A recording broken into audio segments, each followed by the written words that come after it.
محمدا رسول الله. Kadang-kadang kesulitan itu dibuat oleh Allah untuk mendapatkan kenikmatan. Tuh kalau antum naik ke gunung, begitu menemukan tanjakan harusnya antum gembira. Kenapa? Karena di depan pasti ada turunan. Jadi kalau orang paham dengan fikih di surat Al-Kahf ini, ketika anda dihadapkan pada ujian, anda nggak usah nangis berlebihan. Jangan takut, karena kadang-kadang ujian itu diturunkan untuk memberikan rahmat yang lebih luas bagi antum. Antum tuh dibuat kuat dulu, bikin nangis supaya ke depan nggak keluar lagi air mata. Kebal antum dengan semua ujian yang ada. Itu cara memahaminya. Ini nggak usah berkeluh kesah. Baru turun ujian yang kecil udah bikin status. Ya. Kamu kenapa sih, kata suami? Istrinya pasang status. Ternyata dia tidak seperti yang aku kira. Terus yang paling gak enak ditungguin tuh ada komen nggak ya? Kenapa Jeng? Ih nggak nyangka ya, nyangka. Tuh. Jadi buat status tidak menyelesaikan masalah. Ya, tidak menyelesaikan masalah tapi nambah persoalan. Jelas ya? Maka bagian pertama, kalau antum diuji dengan persoalan, boleh jadi jangan persoalannya yang dilihat, itu cara Allah untuk memberikan rahmat kepada antum. Sebab kalau nggak diberikan persoalan itu, rahmat nggak akan turun. Pemuda itu kalau nggak dapat tadi itu kejar-kejaran sampai ke gua, mana mungkin turun rahmat Allah 309 tahun. Ikuti itu. Ya, saya tidak ingin mencontohkan pribadi karena mungkin disangka nanti sesuatu yang tidak baik. Tapi banyak orang mempraktekkan demikian dan itu berhasil. Coba lihat, antum kenal Buya Hamka? Kenal.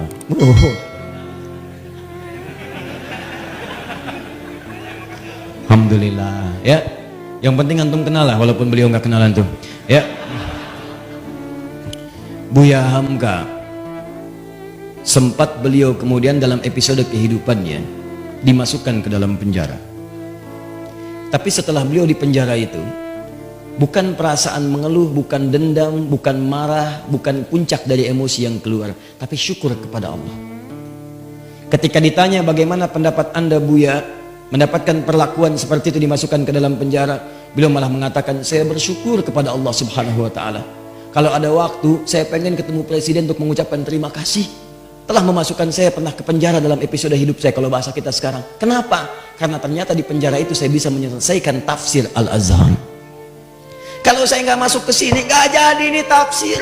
Jadi cara melihatnya itu rahmat Allah, persis seperti ini nih yang kita baca tiap Jumat itu.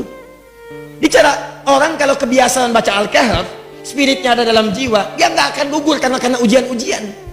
Walaupun sifatnya sakit, yang dia baca rahmatnya. Jadi kalau anda terbiasa membaca Al-Kahf, paham maknanya, itu anda akan senang melihat musibah, senang melihat ujian. Yang dilihat rahmatnya, bukan ujiannya. Masuk penjara malah senang. Tuh. Nabi Yusuf begitu masuk penjara, nggak enak kelihatannya masuk, cuman ternyata malah minta beliau, ya Allah, daripada banyak godaan, ya para sosialita yang menggoda saya sekarang, ya cantik-cantik luar biasa, dan itu udah banyak. Sosialita itu bukan cuma sekarang, zaman Nabi Yusuf udah ada. Senangnya kumpul-kumpul bicara yang nggak jelas. Ya ada yang jelas ada, tapi ini contoh yang tidak jelas. Kumpul-kumpul di rumah salah satu pejabat, Imratul Aziz, istri Perdana Menteri, hanya untuk membincangkan, mana sih si pemuda ganteng itu? Mana sih si ganteng itu? Katanya ganteng-ganteng Nabi ya? Iya, zaman sekarang ganteng-ganteng serigala. Ya. Begitu kemudian ditampilkan oleh Imratul Aziz, Yusuf keluar. Begitu keluar, disebutkan di Quran surah 12 ayat 29, wa qulna hasya lillahi ma hadza basyara in hadza illa malakun karim. Ya, ini sih bukan manusia, ini malaikat yang menyamar dalam rupa manusia. Lewat, tak sadar ketika lewat, jarinya kemudian tergores dengan pisau itu. Saking tak sadarnya melihat gantengnya Yusuf lewat. Begini. Tuh. Nabi Yusuf ganteng, Nabi tidak sombong. Begitu melihat ujian itu, ya Allah, lebih baik saya masuk penjara aja deh. Orang sekarang Nabi bukan, Rasul bukan, ngaku ganteng, orang lewat, ibu-ibu nggak kepleset dia tantum itu kan, GR-nya luar biasa, semua ditampilin. Baik, kata Nabi Yusuf, ya Allah, akan lebih baik kalau saya masuk penjara aja. Ternyata pilihan masuk penjara itu Nabi Yusuf membaca rahmat Allah, bukan melihat sulitnya. Lewat penjara itulah kemudian beliau bertemu dengan seseorang yang narapidana, dihukum di situ, kemudian bermimpi. Lewat mimpi itulah ternyata minta takwil ke Nabi Yusuf karena dilihat orang baik, orang soleh. Ditanya apa ini maknanya, dijawab oleh Nabi Yusuf. Ternyata jawaban itu yang mengantarkan beliau mendapatkan posisi jabatan di pemerintahan. Begitu rajanya bermimpi, Ya ada 7 ekor kemudian sapi, dimakan 7 ekor serigala, semuanya dimakan habis, hancur semuanya, bingung menafsirkannya. Dukun-dukunnya sekitaran mengatakan itu paling mimpi buruk saja. Kok berulang-ulang terus-terusan? Ternyata narapidana yang bebas tadi, yang akhirnya melayani raja, membawakan airnya, minumannya, dia bercerita, di penjara ada seseorang yang bisa menakwilkan mimpi sukses. Waktu saya di sana ditakwilkan saya akan berada di sini. Saya bermimpi saat di penjara, kata orang itu, kamu akan jadi pelayan raja. Yang teman saya, kamu akan dihukum mati. Dua-duanya benar raja. Siapa namanya? Yusuf. Ternyata begitu kedengaran itu dipanggil kemudian, Yusuf, tolong panggil ke sini. Begitu ke sana, kata Yusuf alaihissalam, saya akan datang kalau raja sendiri membebaskan tuduhan saya.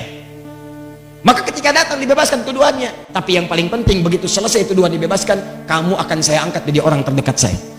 Coba Anda bayangkan, kalau Nabi Yusuf tidak pernah diberi kesempatan masuk penjara, maka mustahil beliau kemudian akan mewujudkan mimpinya dari kecil yang pernah bermimpi itu, bahwa beliau punya jabatan di pemerintahan, sampai bapak ibunya hormat pada masa itu sujud kepadanya.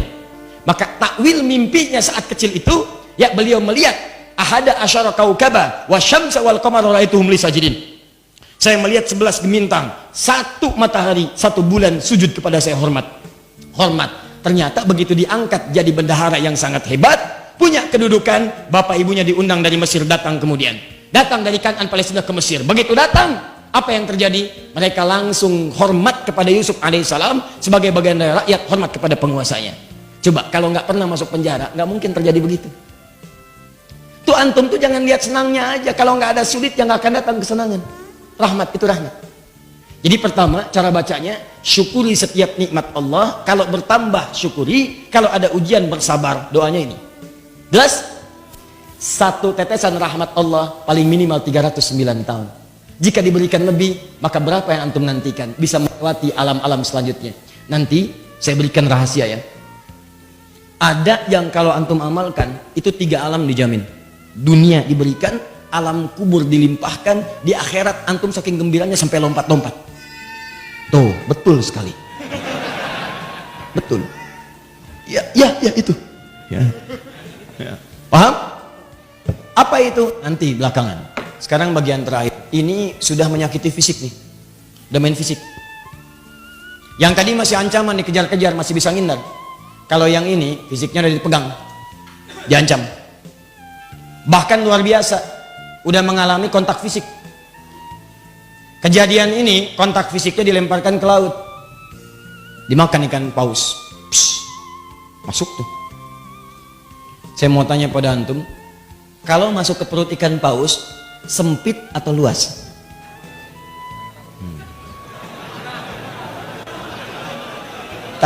Saya tuh penasaran dengan antum. Antum itu siapa sebetulnya? Antum itu siapa sebetulnya? Buya Hamka kenal. Masuk perut ikan paus punya jawaban. Luar biasa. Ini gelas aja dengar jawaban antum sampai keringetan tuh. Masuk perut ikan paus, nggak akan pernah ada yang jawab luas. Yang terbayang pasti sempit. Walaupun Anda belum pernah masuk ke dalamnya. Masuk ke perut ikan paus, terang atau gelap? Tuh, gelap. Sudah pernah masuk, Bu? Belum, Ustadz. Tapi kita bisa bayangkan. Karena nggak ada cahaya di sana. PLN pun nggak bisa masuk.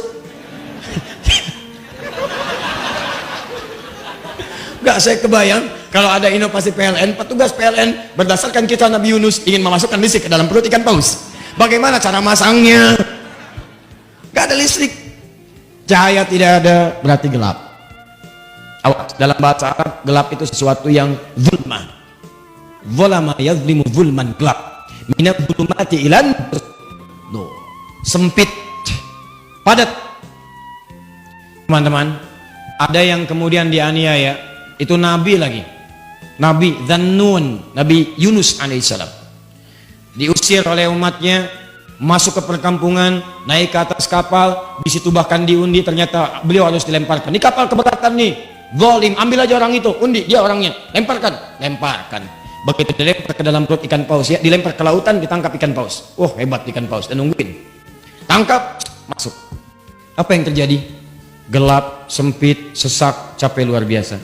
Tapi yang ingin saya sampaikan adalah, perhatikan baik-baik. Wa dhannuni. Quran surah ke-21 ayat 87 sampai 88. Saya tuliskan.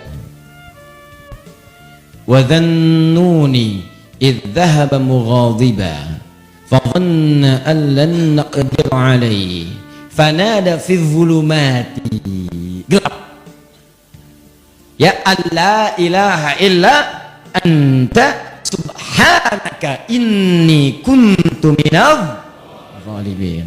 Sebelum kisah ini dimulai, saya akan ajak Anda ke ayat sebelumnya, yaitu 84, 85, 86 ya.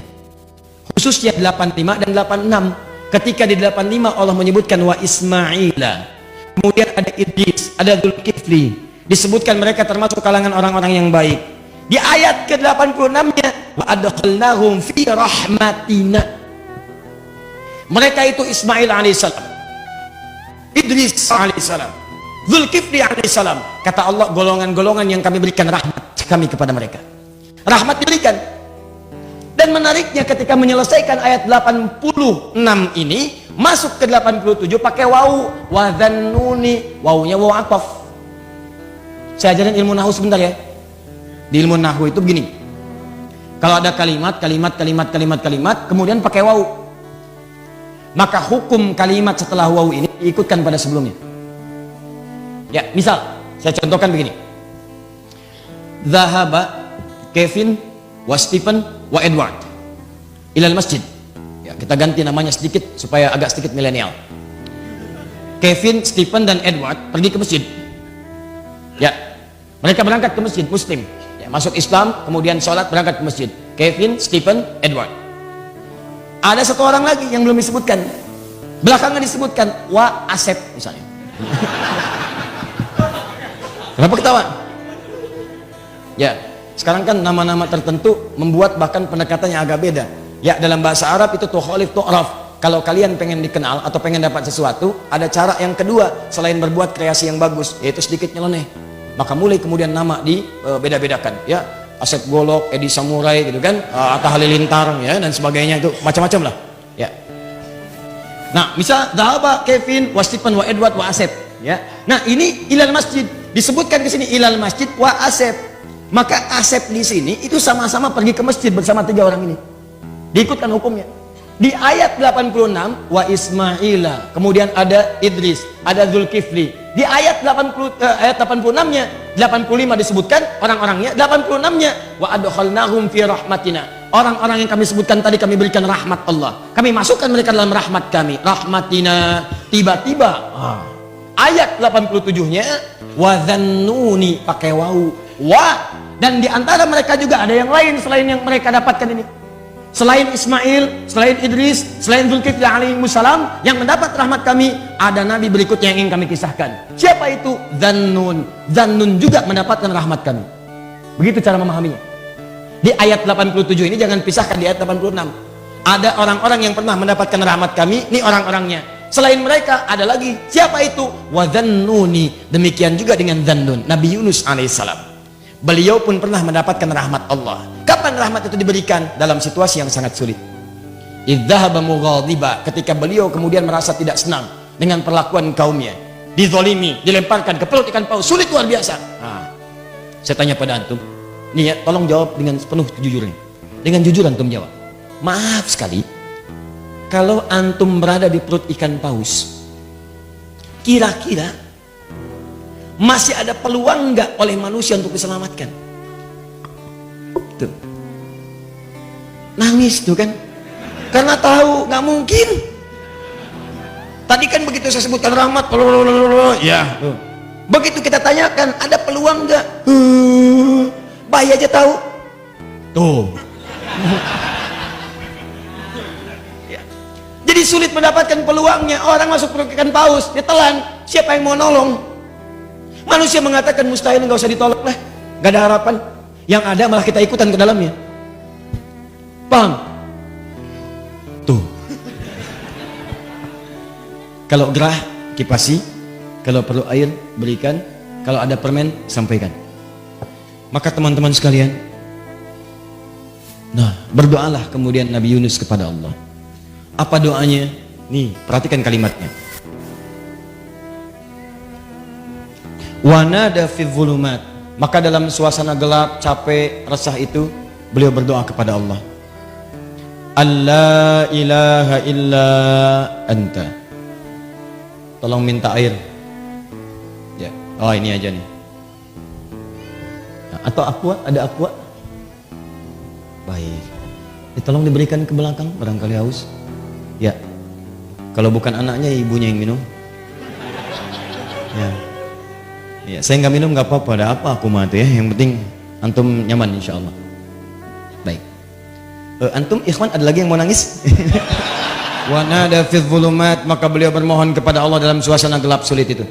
Allah ilaha illa anta, catat doanya, catat.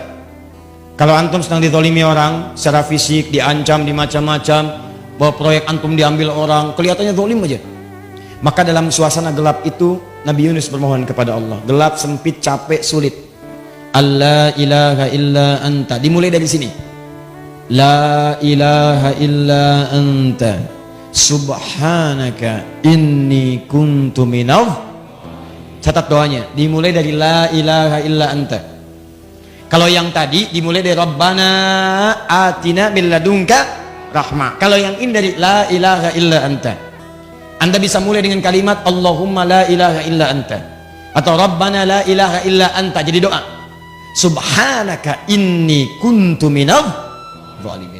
Anda tahu apa yang terjadi? Begitu doa ini dipanjatkan, turun jawaban Allah. Apa jawabannya? Ayat 88. Fastajabna. Lihat kalimatnya. Fastajabna.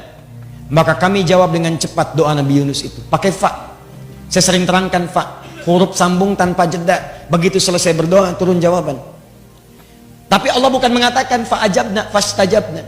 Pakai ista. Ingat pertemuan lalu? Kalau ada ista berarti ada tuntutan, amalkan dulu ininya baru kami berikan jawabannya. Seakan-akan ingin dikatakan begini, amalkan dulu doanya, resapi doanya, kami kabulkan, baru dikabulkan.